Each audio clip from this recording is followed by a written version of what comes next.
નમસ્કાર, CB24 news સાથે હું રેશમા આપનું સ્વાગત કરું છું. કેન્દ્રીય ગૃહ અને સહકારિતા મંત્રી અમિત શાહ આગામી 28 ડિસેમ્બરના રોજ ગુજરાતની મુલાકાતે આવશે. કેન્દ્રીય ગૃહ અને સહકારિતા મંત્રી અમિત શાહની મુલાકાત દરમિયાન તેઓ અમદાવાદના જાસપુર સ્થિત વિશ્વ ઉમિયાધામ ખાતે આયોજિત ઐતિહાસિક યુવા બિઝનેસ મહાસંમેલનમાં મુખ્ય મહેમાન તરીકે હાજરી આપશે. વિશ્વ ઉમિયા ફાઉન્ડેશન દ્વારા આયોજિત આ કાર્યક્રમમાં ગુજરાતભરમાંથી આશરે 20,000 જેટલા યુવા ઉદ્યોગ સાહસિકો ભાગ લેશે.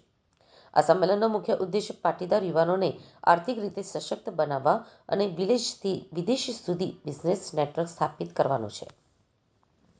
આ મહાસંમેલન માત્ર સ્થાનિક પૂરતું જ સીમિત નથી, પરંતુ તેમાં અમેરિકા, કેનેડા, બ્રિટન, ઓસ્ટ્રેલિયા અને દુબઈ જેવા 7થી વધુ દેશોના પાટીદાર ઉદ્યોગપતિઓ પણ ખાસ હાજર રહેવાના છે. આ કાર્યક્રમમાં ગુજરાતના મુખ્યમંત્રી શ્રી ભૂપેન્દ્ર પટેલ, વિવિધ પાટીદાર મંત્રીઓ અને ધારાસભ્યો પણ ઉપસ્થિત રહી યુવાનોને પ્રોત્સાહિત કરશે.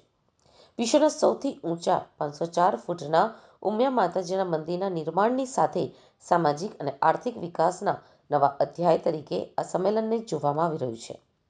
આ કાર્યક્રમના સુચારુ સંચાલન માટે ખાસ ડિજિટલ એપ્લિકેશન અને VVIP પાર્કિંગ સહિતની હાઈટેક વ્યવસ્થાઓ ઊભી કરવામાં આવી છે.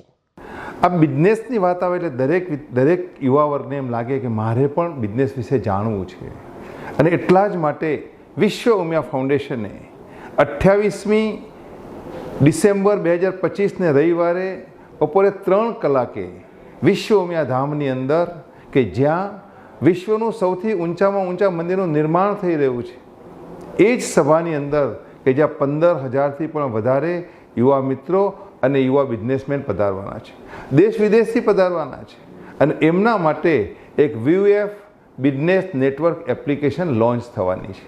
અને કોના હસ્તે? ભારતના એક એવી વ્યક્તિત્વ કે જેણે દેશ માટે પોતાનું સમગ્ર જીવન સમર્પિત કર્યું છે અને ભારતના એ ગૃહમંત્રી તરીકે, સહકારિતા મંત્રી તરીકે જવાબદારી અદા કરી રહ્યા છે એવા માનનીય અમિતભાઈ શાહ સાહેબ પણ આ કાર્યક્રમમાં આ એપ્લિકેશનનું ગ્રાન્ડ ઓપનિંગ કરવા પધારી રહ્યા છે. માનનીય મુખ્યમંત્રી પણ પધારી રહ્યા છે. ત્યારે આપ સૌને મારી નમ્ર વિનંતી છે કે આધ્યાત્મિક ચેતનાથી રાષ્ટ્ર ચેતનાના અભિયાનને લઈને આ સંસ્થા જે કામ કરી રહી છે, જ્યાં આટલા બધા યુવાનો આવવાના છે, અને વિશ્વ ફાઉન્ડેશનનું યુવા સંગઠન જ્યારે આટલા મોટા કાર્યક્રમનું આયોજન કરી રહ્યું છે, ત્યારે આપ સૌને અચૂક પધારવા માટે મારી આપ સૌને નમ્ર વિનંતી છે. અનેક સમાજના અગ્રણીઓ, મહેમાનશ્રીઓ, મંત્રીશ્રીઓ પણ પધારવાના છે. આપ અચૂકથી પધારશો. આપ આવશો ને?